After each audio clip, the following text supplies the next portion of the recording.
Greetings. Thank you so much for joining me for Honor Your Temple, part 6 of 6. This is the last episode. I am sad, but I definitely know that you have gained a wealth of information over the past 5 days and that you will be able to use this to assist you in starting your new year early and making sure that you are going in the right direction as far as your temple is concerned. I am Natasha L. Brown. I am a healing evangelist and holistic advocate.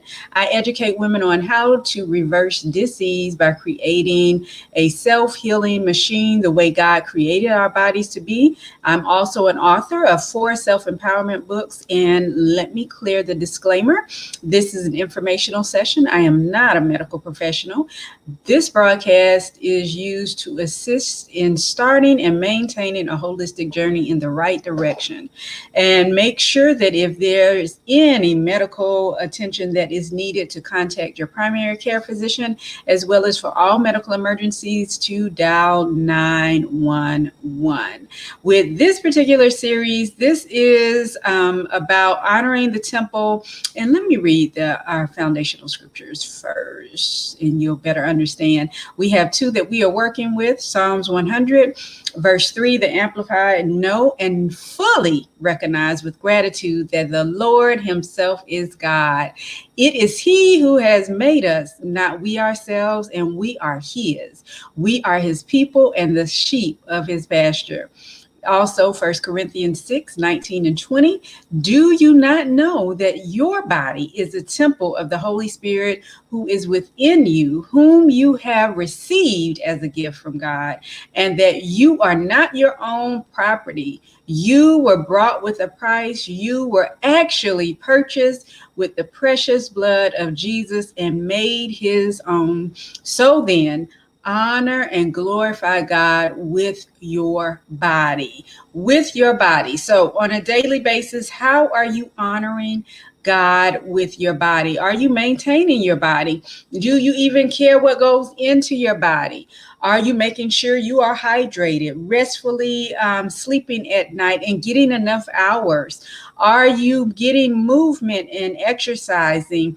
Are you eating live foods, the foods that God created, or are you eating man-made foods, right? All of these things play a large part throughout the year, but when we get to October through February, I consider this the eating season because there is a holiday in each month, and we can even go beyond February. And don't put any birthdays in between October and February, then you definitely have added more to the celebration. With each of these celebrations, usually there is food involved. So you have Halloween, which is sugar, sugar, sugar. You have cupcakes, you have cakes, you have sugary drinks, you have candy, right? The next month is what? Thanksgiving. And Thanksgiving and Christmas, usually most people eat the same thing, or they are excessively eating on those 2 days. And we'll get into that. So also you have New Year's Day. Most people have a tradition of some type of meal that they are going to be consuming as well, right? And then February, we're back to the sugary candy, drinks, and cake, and chocolate, right? For our loves. So keeping in mind what we need to be doing in order to enjoy the holiday, but not allow the holiday to control us and put us in a position where we are gaining weight. Because you know what? It's said that most of our weights gained over the holiday season, which is not necessarily true. There have been several studies from Harvard University to the Cleveland Medical Center. Many people and organizations have done studies which show that most people, even those that are not moderately eating during the holiday season, don't gain as much weight as we think. Most weight is gained throughout the year. If we're not making healthy choices, that's where the weight is gaining. So if you keep in mind that on each of these holidays, that the food, the candy, everything that we consume in excess on these particular days is available throughout the year, right? So why wait until Thanksgiving to eat a large meal? Yes, the family component is key, but eating until excess and where you are miserable is not.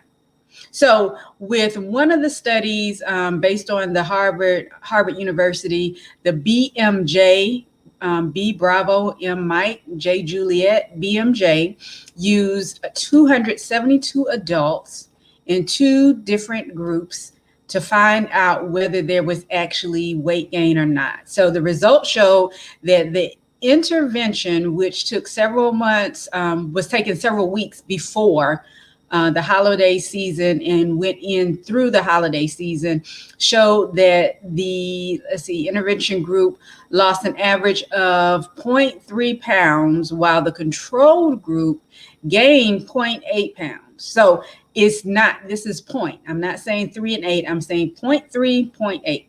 This is not a large amount of weight. So where does the weight come from? The weight comes from not being active throughout the year. The weight comes from eating in excess, or eating foods that are not being properly digested and processed by the body and then eliminated.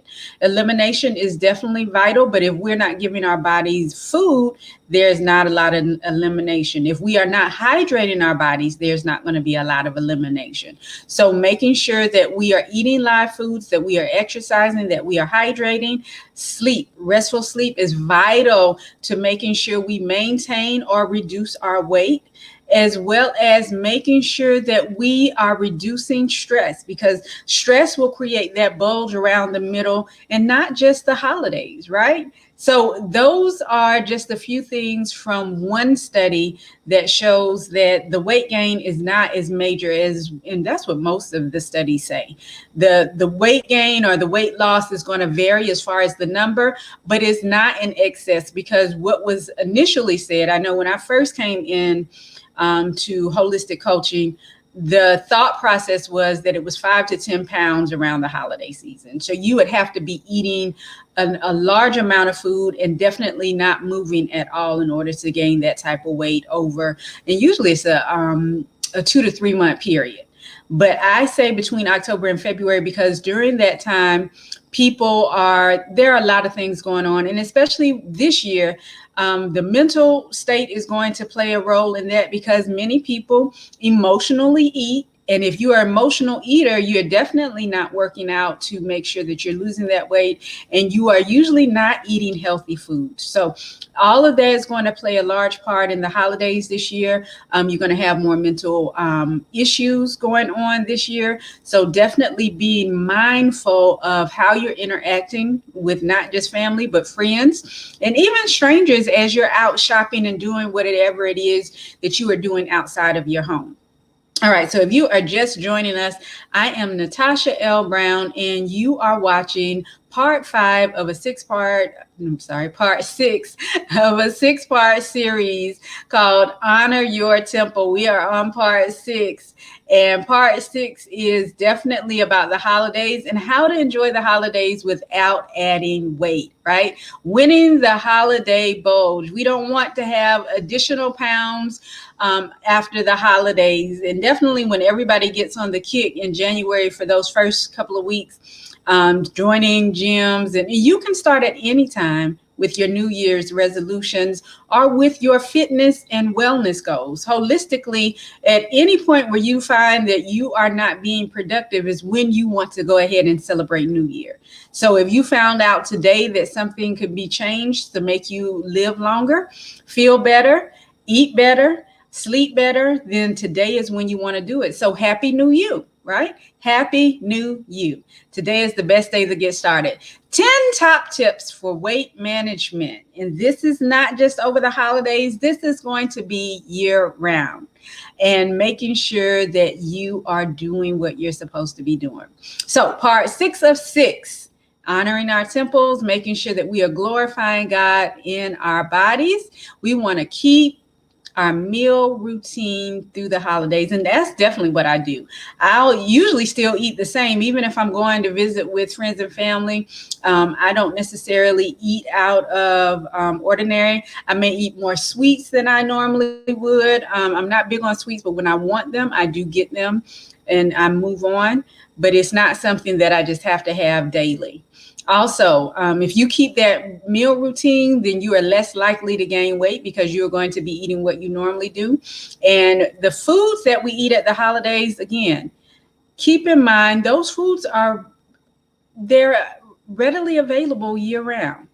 So a lot of times people are making for larger groups because you're feeding more than just your household. That I can understand.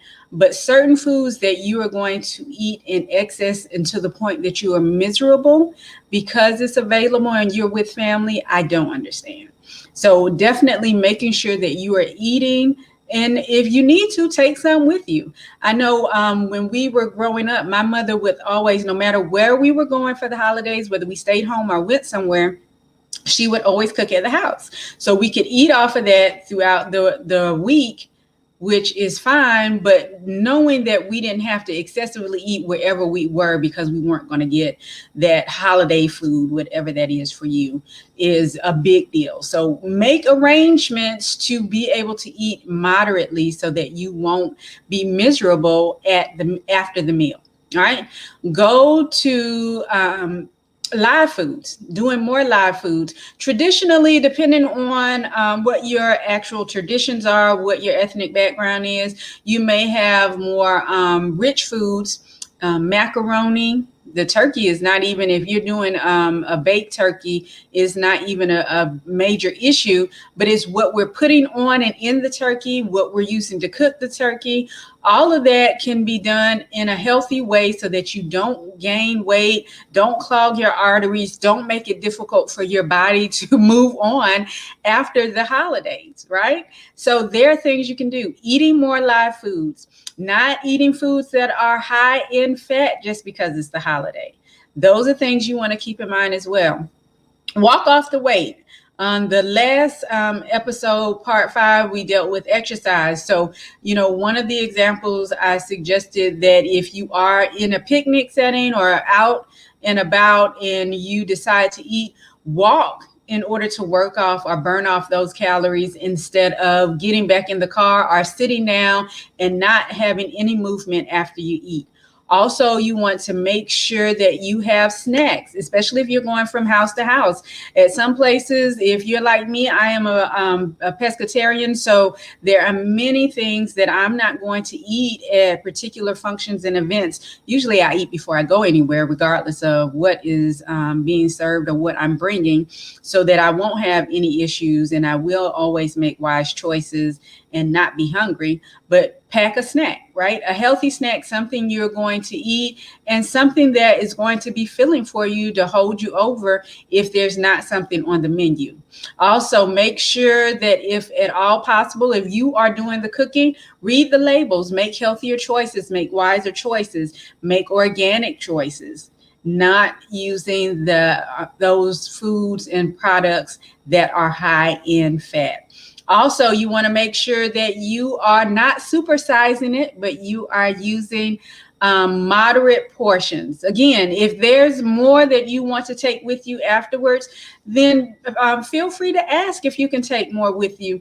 Or like I suggested, cook before you go so you'll have those options at home, especially if you know what your favorite foods are and you're able to make them. Or like a lot of people, you can ask that family member, whoever makes the best whatever, ask them if they'll make you an extra. Be willing to pay if necessary so that you'll have it when you go home and you won't have to consume a large amount of it at the event, right? We talked about getting moving, exercising, making sure that you are, and you know what is a good thing, even if you don't get up and get out and walk after the meal, playing some type of activity, because usually when you go to different functions, there are children around and children are going to get you moving. If there are no children around, then doing some type of physical game or activity is always going to be good to get people moving and to get people interacting. All right. And also with the drinks, many of your drinks during the holiday season are high in calorie because, again, they are sugary. They have alcohol in them. You want to make sure you watch your caffeine intake because that's going to disturb your sleep if you are taking it in. And not just coffee, but your sodas, your energy drinks, many things. If you read the label on products, many things now have caffeine and they don't specify it on the front. So make sure you're reading the label. Also, you want to make sure that you are slowing down and mindfully eating, chewing your food, enjoying the food, taking in the flavors, taking in how you feel when you're eating, and listening to your body still, always listening to our bodies. And definitely make sure you are eating fruits and vegetables and not just all meat. Definitely. And these are things that, we're just reminding you of what it is that you can be doing, not just during the holiday season, but on a daily basis. Any type of function where you're gathering to eat food, be mindful. You don't have to overeat. You don't have to gain the additional weight because the food is there. Some other things you want to do to prevent the weight gain. And if you are just joining us, I am Natasha L. Brown, host of Honor Your Temple. This is 6 of 6, a 6-part series. And we are dealing with how to beat or win the holiday budge, enjoying the holidays without the added weight. And this series is one, this part I do annually. The eating season, October through February, I always bring that out because for whatever reason we have in mind during this time of the year is the only time we can get certain foods. There is not a food shortage on the holiday foods throughout the year.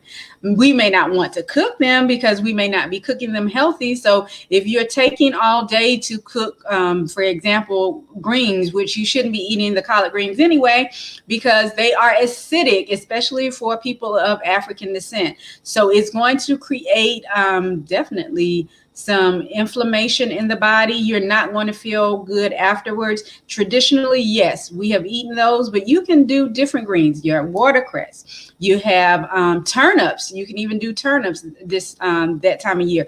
October, autumn and winter, you can do your turnips because it is that root vegetable that you're looking for. We usually eat the greens. Many people don't eat just the roots, but definitely keeping in mind what's in season. Cook what's in season instead of consuming what we normally do.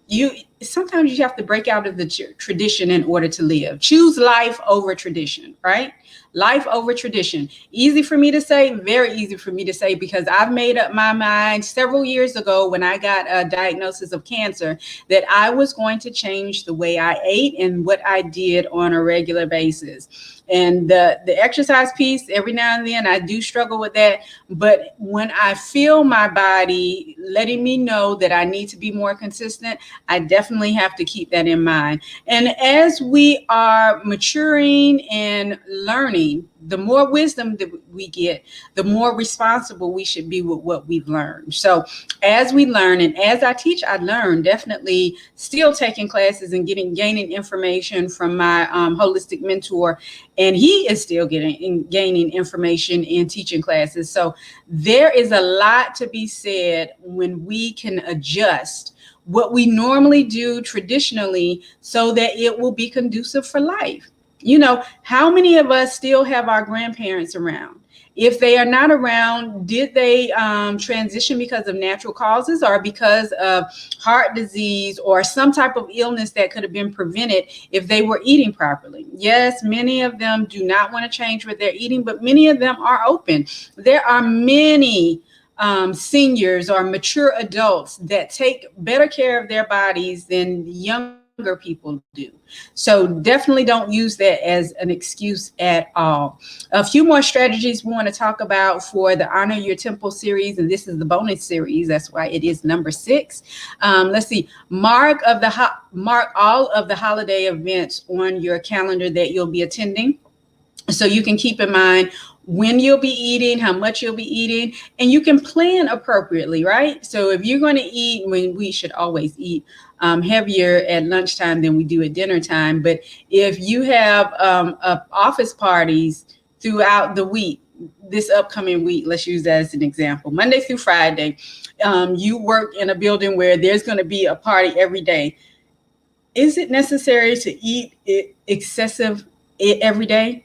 Learn to eat in moderation. Keep in mind what you're eating. Keep in mind what you had at the previous party.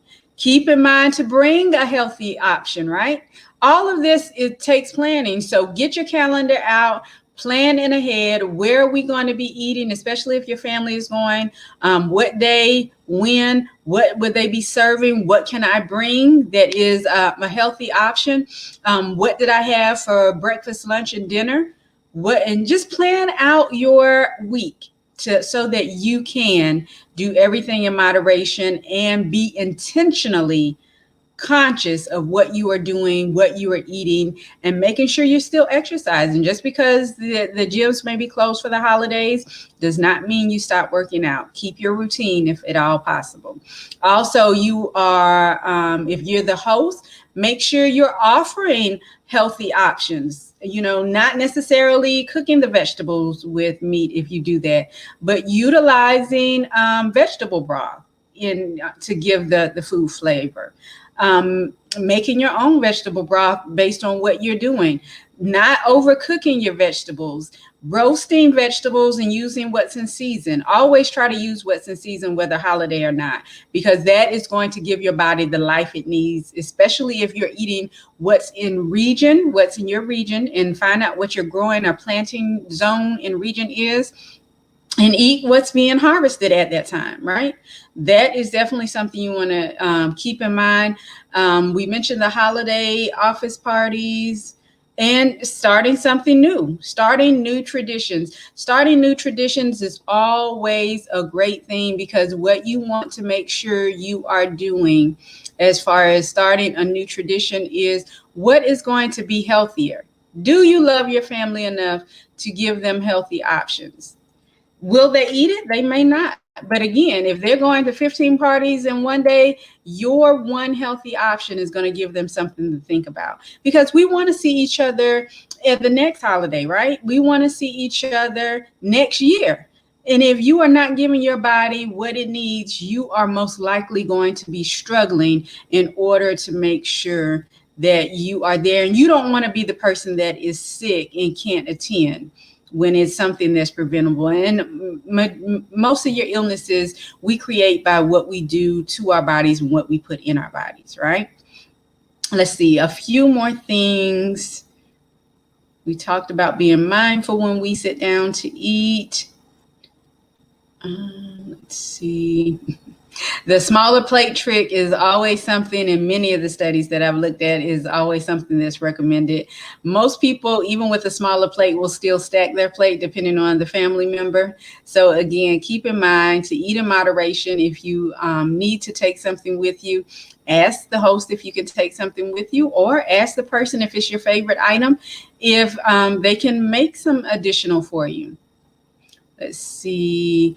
Avoid added sugar if at all possible. Instead of having processed sugars, offer fruits as your sweet options. Make sure you are eating vegetables, because there are a lot of meat options, and learn to cook your meat options in a healthy way. Let's see. Learn to say no. If it's not something that you know you need, if you are on a particular regimen as far as your food lifestyle or your fitness, stick to your routine so that you can get your results. Be consistent. And give yourself time after you've completed one course and you've eaten it in full. Give your body time to catch up with your mind and realize whether you are actually full or not. And make sure you are remaining hydrated, because sometimes we think we're hungry when we're actually dehydrated. Definitely, if at all possible, try to avoid your white products, especially your white breads. Even wheat bread is hard on the digestive system. So if you can avoid processed foods at all, usually this is the time most people are baking and creating from scratch. So if you can get fresh foods, definitely it is something you want to get. And again, being mindful, trying not to eat while you are doing something else. Don't multitask when it's time to eat. So those are just a few things that you can do in order to make sure that you are maintaining your body and getting it where it needs to be, giving it the fuel to be the self-healing machine that God created it to be, so that you can live a happy, healthy life and to move forward. And now with each episode, we have had those two base scriptures as well as an affirmation. And the affirmation I want to leave you with is a culmination of all 6 parts. So I am possessing wellness daily. I am happy. I am healthy. And I make wise choices because I listen to my body. So, as always, I am Natasha L. Brown. I love you. And keep in mind that self-love, self-compassion, and choosing to live well, be well, and eat well are all your superpowers. Have a great week. And if you have not subscribed to my YouTube page, Natasha L. Brown, definitely do so and click the bell so you'll know when we have our next episode. Thank you.